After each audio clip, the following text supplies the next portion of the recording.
Assalamualaikum warahmatullahi wabarakatuh. Salam sejahtera untuk kita semua. Jumpa lagi di SK Channel bersama saya Sri Kumaiti, belajar matematika yang bikin asyik dan menyenangkan. Sebelum pembelajaran ini dimulai, jangan lupa ya likes-nya, komen, subscribe, dan share video ini sebanyak-banyaknya ke teman kalian. Baik anak-anak semua, di kesempatan kali ini kita akan membahas tentang garis. Untuk memahami apa itu garis dan bagaimana itu garis, maka kalian simak video yang akan Ibu jelaskan berikut ini.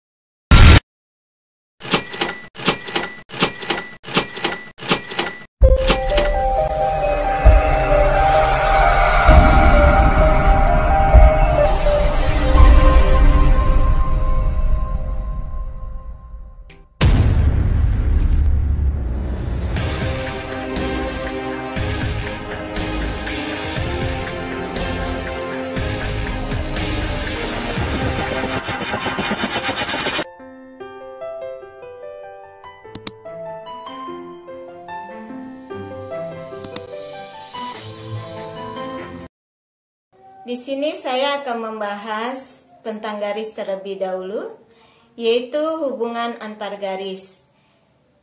Pada hubungan antar garis, yang pertama ada titik, kemudian yang kedua ada garis, dan yang ketiga ada bidang.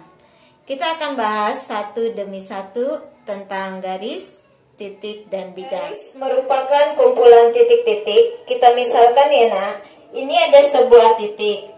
Kemudian di sini ada titik lagi.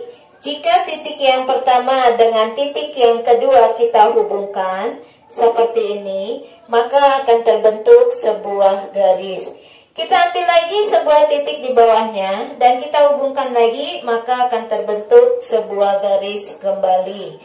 Biasanya garis itu dinotasikan dengan huruf kecil. Bisa A, bisa B, bisa C, atau sampai Z, boleh ya. Terserah kamu mau dinotasikan garisnya, huruf abjadnya apa aja, terserah A sampai Z. Yang pasti huruf kecil. Misalnya garis dari titik ujung sini, kalau kita tarik sampai sini, kita beri nama garisnya misalnya garis A. Ingat, hurufnya adalah huruf kecil.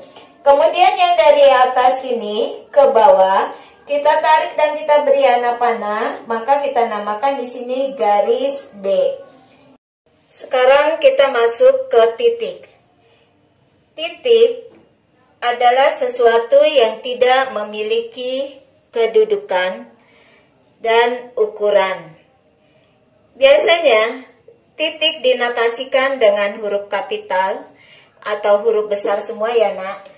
Misalnya A, B, atau apa, terserah. Pokoknya hurufnya huruf kapital mulai dari A sampai Z. Boleh huruf P, huruf Q, terserah kamu. Pokoknya dinotasikan dengan huruf kapital. Kemudian titik itu digambarkan dengan nokta. Misalnya di sini ini gambar titik ya nak, dikatakan titik. Ini disebut titik A.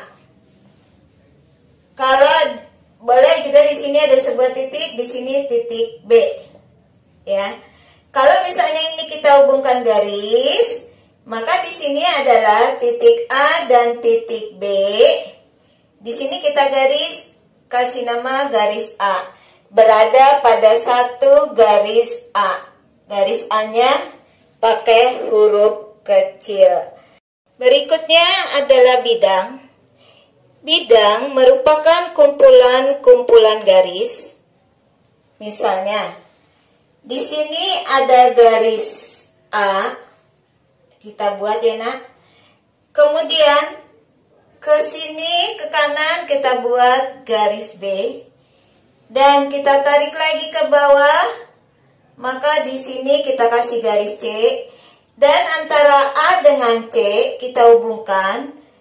kita beri garis D, maka akan terbentuk sebuah bidang persegi panjang. Jadi, bidang kumpulan dari garis-garis, ada garis A, ada garis B, ada garis C, ada garis D. Maka akan terbentuk sebuah bidang. Di sini kebetulan adalah bidang persegi panjang. Hubungan titik dan garis. Maksudnya seperti apa, Nak? Di sini ada sebuah titik. Kita misalnya titik R. Kita tarik sebuah garis lurus. Kita beri garis S. Nah, ini yang dikatakan dengan hubungan antara titik dengan garis. Dia saling berhubungan. Berikutnya adalah tentang hubungan titik dan bidang. Ada dua ya, Nak. Yang pertama ada titik di luar bidang. Kemudian yang kedua ada titik di dalam bidang. Bagaimana titik di dalam bidang? Kita lihat di sini ada sebuah gambar. Kita gambar aja persegi panjang. Oke, dan titiknya kita kasih di sini titik A. Maka ini dikatakan titik di luar bidang. Sedangkan titik yang berada di dalam bidang, kita gambar lagi ya, Nak. Misalnya ini gambar persegi. Nah, titiknya kita beri di sini titik B. Maka ini disebut titik berada di dalam bidang. Hubungan antara garis dan bidang terdiri dari 3 bagian. Yang pertama, garis berada di luar bidang. Kita misalkan ini sebuah garis dan ini adalah bidang persegi panjang. Garisnya berada di atasnya bidang. Nah, ini namanya garis berada di luar bidang. Atau garisnya berada di samping, sama aja ya, Nak. Boleh, terserah posisi garisnya ada di mana. Yang pasti dia berada di luar bidang yang ada. Kemudian yang kedua adalah garis berada di dalam bidang. Masih seperti ini garis, kemudian ini bidangnya masih yang sama, persegi panjang. Nah, garisnya berada di dalam bidang persegi panjang ini. Ini namanya adalah garis berada di dalam bidang. Kemudian yang ketiga adalah garis berada atau garis yang menembus bidang. Garis yang menembus bidang itu adalah seperti ini, Nak ya. Ini sebuah bidang dan garis. Nah, ini garisnya menembus seperti ini. Ini dikatakan dengan garis menembus bidang. Oke, sampai sini penjelasan hubungan antara garis dan bidang. Cukup jelas ya, Nak? Titik segaris. Kita misalkan di sini ada sebuah titik A dan yang ini adalah sebuah titik B. Yang dikatakan titik segaris antara titik A dengan titik B, kita tarik satu buah garis. Kita namakan garis ini adalah garis S. Maka titik A dan titik B berada pada satu garis S. Berikutnya adalah titik-titik sebidang. Ini adalah sebuah bidang. Dan di sini adalah sudutnya kita misalkan beta. Titiknya kita misalkan di sini ada titik R. Kemudian ada titik S. Nah, titik-titik ini atau titik R dan titik S ini dinamakan titik sebidang. Jelas ya, Nak? Berikutnya adalah kedudukan dua garis. Yang pertama garis berpotongan. Garis perpotongan, misalnya ini sebuah garis, Nak. Garis ini mendatar lurus, yang satunya agak miring. Apabila kedua garis ini kita hubungkan, maka dia akan bertemu satu titik dan dinamakan dengan garis berpotongan. Perhatikan. Garis ini kita luruskan, yang ini kita turunkan ke bawah, maka di sini akan ketemu satu titik dan ini disebut dengan garis berpotongan. Yang kedua adalah garis sejajar, yaitu ini masih garis ya nak, yang ini juga garis. Kedua garis ini dikatakan sejajar apabila dua-duanya lurus. Ini lurus secara mendatar, yang atas, yang bawah juga lurus secara mendatar.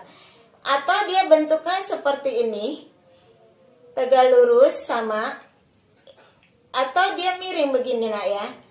Nah ini adalah disebut dengan garis sejajar. Apabila kita tarik garis ini sampai kemanapun, dia tidak akan bertemu satu titik. Perhatikan, ini garis sejajar. Yang satu di atas, satu ke bawah tetap lurus. Yang ini tegak, yang ini miring. Itu dikatakan dengan sejajar. Yang ketiga adalah garis berimpit. Misalnya ini garis K, yang ini adalah garis L. Nah garis ini berada menjadi satu seperti ini dia nak ya. Ini berimpit atau berada di seperti ini berimpit. Yang satu garis K, yang satu garis L. Atau ini dia, yang panjang ini itu adalah garis L, sedangkan yang pendek ini adalah garis K. Maka ini dikatakan garis berimpit. Yang keempat yaitu garis tegak lurus. Garis tegak lurus yaitu garis yang dapat membentuk siku-siku ya, atau garis yang membentuk sudut 90 derajat. Ini garis nak seperti ini. Nah ini adalah siku-sikunya ya, ujung ini adalah siku-sikunya. Oke, ini adalah namanya garis tegak lurus. Kita lihat di sini. Nih, garis A dengan garis B adalah tegak lurus. Kalau dia tegak lurus, biasanya di sini ada bentuk siku-sikunya seperti ini, nak. Atau yang ini garis L, kita misalkan L, yang ini misalnya garis K. Nah, di sini dia membentuk siku-siku. Lambangnya bisa seperti L atau dia seperti ini, L menutup ya. Jadi ingat ya nak, garis tegak lurus adalah garis yang membentuk sudut 90 atau membentuk siku-siku. Sampai sini jelas ya nak tentang kedudukan dua garis. Untuk memahami materi tersebut, perhatikan contoh soal berikut nak. Perhatikan gambar dan selesaikan soal yang ada.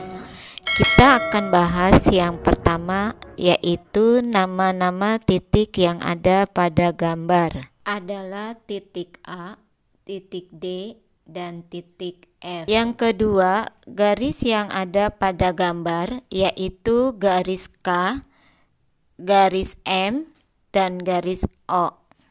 Yang ketiga, bidang yang ada pada gambar, yaitu bidang A, B, C, dan D. Yang keempat, titik yang berada di luar bidang, yaitu titik C, berada di luar bidang A, E, F, D. Baik anak-anak, untuk pertanyaan berikutnya kalian selesaikan dengan baik ya, supaya kalian lebih paham lagi, dan lengkapi jawaban yang belum lengkap dari nomor 1 sampai dengan nomor 4. Semoga kalian bisa memahami materi yang Ibu berikan. Sekian dan terima kasih. Wassalamualaikum warahmatullahi wabarakatuh.